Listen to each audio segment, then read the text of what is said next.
Good evening, everyone. Welcome to the channel. Before I begin, here are my disclaimers. Today I am going to give you an update about Ultra Clean Holdings Inc. annual report. Ultra Clean Holdings Inc. offers a diverse range of businesses and services to the semiconductor industry and beyond.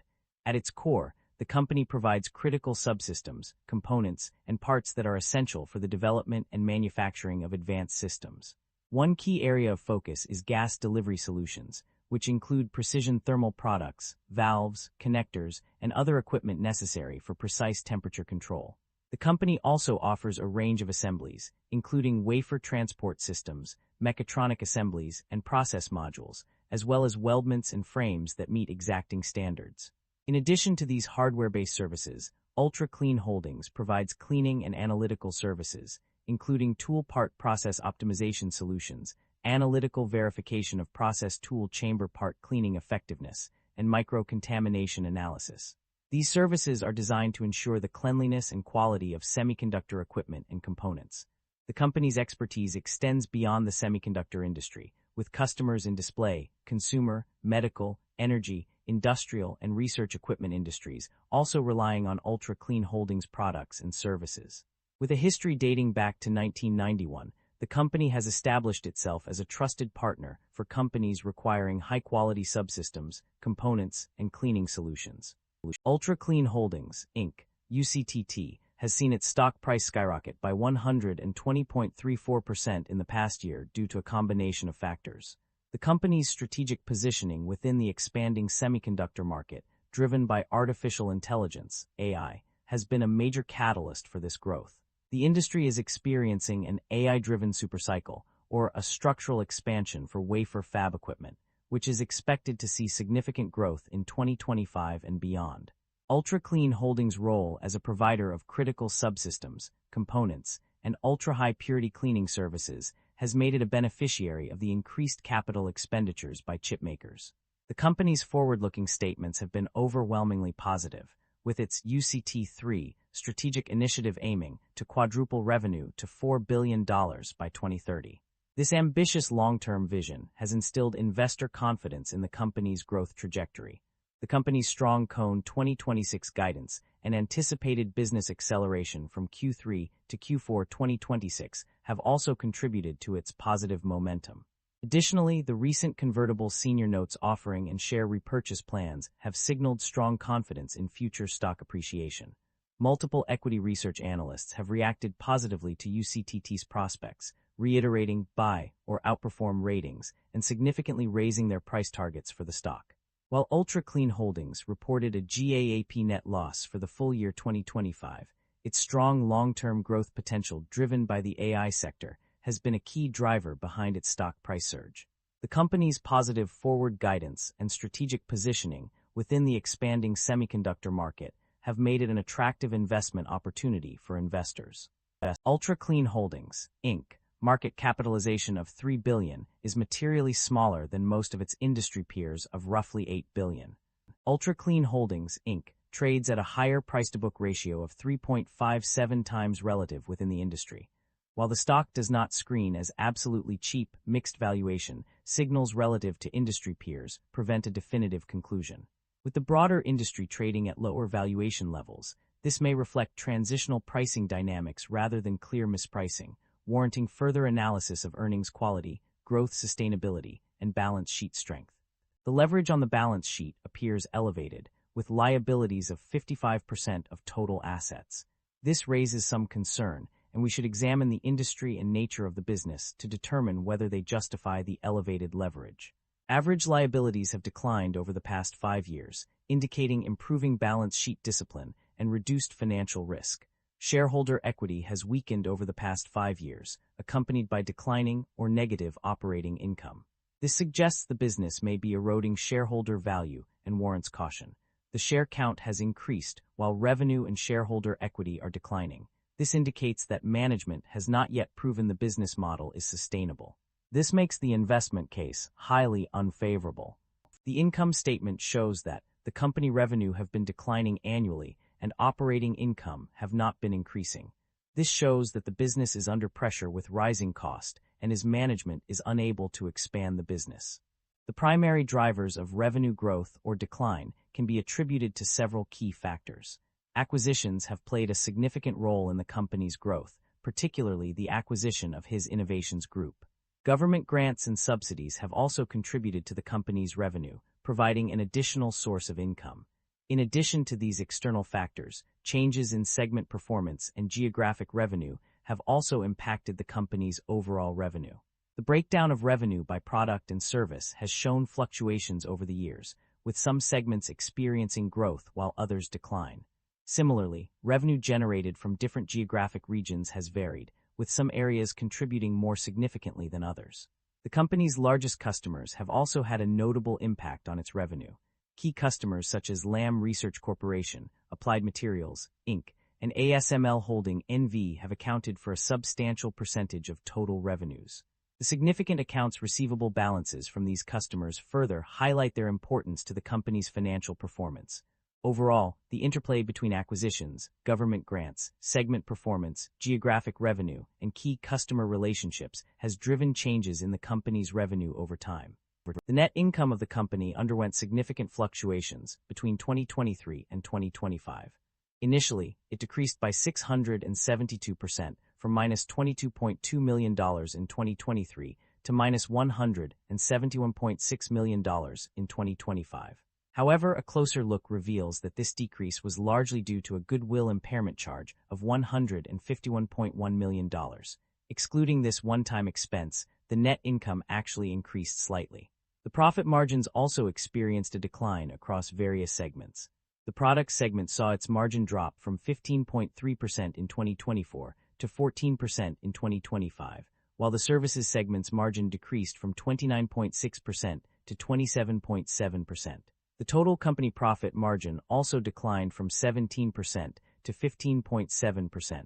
The reasons behind these changes are multifaceted and complex.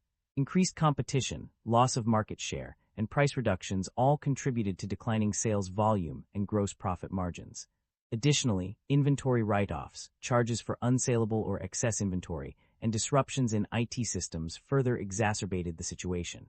The company's inability to accurately forecast customer demand and manage inventory levels also played a significant role. Overall, the net income and profit margins of the company were negatively impacted by a combination of internal and external factors. While some of these issues are one-time expenses, others represent ongoing challenges that require attention and resolution. The company's financial performance indicates a strong ability to generate cash from its core operations. According to the operating activities section of the financial report, the company has generated a positive operating cash flow of $65,600,000 for the year ended December 26, 2025. This is a significant indicator of the company's efficiency in managing its day-to-day operations and converting profits into cash. The positive operating cash flow suggests that the company is capable of meeting its financial obligations and investing in growth initiatives without relying on external funding sources. This is a crucial aspect of a company's financial health, as it indicates stability and sustainability. Overall, the company's ability to generate positive operating cash flow is a testament to its effective management practices and financial discipline. The company's debt level and interest expenses have undergone significant changes over the past year. Initially, there was a decrease in debt from $492.5 million to $476.9 million on page 37. However, this trend was short-lived as the debt increased by $24.6 million on page 38. A more substantial change occurred on page 46, where total liabilities decreased from $984.1 million to $944.9 million. In terms of interest expenses, there has been a notable decrease. On page 35, it is reported that interest expenses decreased by $8.2 million in fiscal year 2025 compared to 2024. This trend continued on page 47 and page 81, where interest expense decreased from $-46.5 million, 2024, to $-38.3 million, 2025. Overall, the company's debt level has been volatile, but there is a clear indication of a decrease in interest expenses over the past year. The regions and segments that performed poorly in the given analysis are primarily located in Asia. The Asia-Pacific region accounted for 75.9% of total revenues, but unfortunately, there was no mention of its specific performance metrics.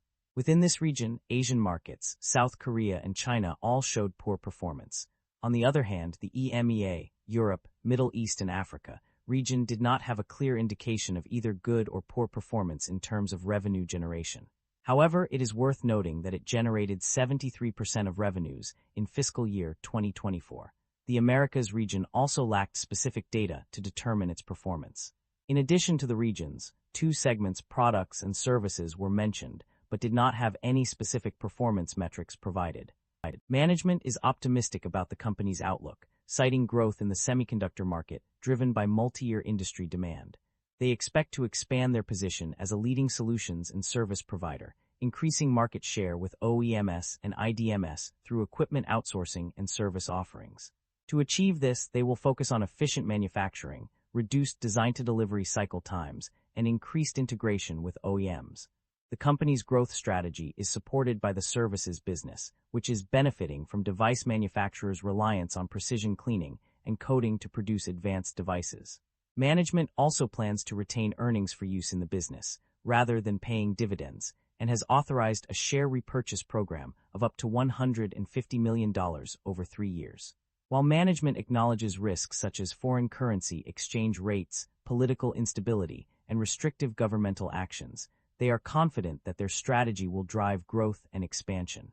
By balancing debt repayment with investing in growth initiatives, the company aims to maintain its position as a leading solutions and service provider in the semiconductor markets it serves.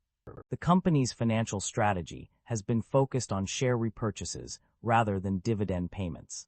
Despite having a share repurchase program approved in 2022 with an authorization of $150 million over 3 years, the actual amount spent on buying back shares was significantly lower at $29.4 million in 2023 and $3.4 million in 2025. It is clear that the company has prioritized returning value to shareholders through share buybacks rather than paying dividends. The absence of any dividend payments for the foreseeable future, as stated on page 27, further reinforces this strategy. Concerns about inventory buildup and supply chain disruption are prevalent in the industry. Inventory levels have increased by $9.1 million, indicating a potential oversupply of products. This can be attributed to fluctuations in customer orders and demand shifts in the semiconductor industry. Additionally, elevated demand driven by growth in artificial intelligence may constrain the ability to meet customer requirements. Furthermore, inventory can become obsolete due to changes in customer specifications or decreased demand, while unusable inventory due to product defects could lead to increased charges and costs. The reliance on a small number of OEMs and IDMs increases the risk of supply chain disruption if they stop outsourcing or give market share to competitors.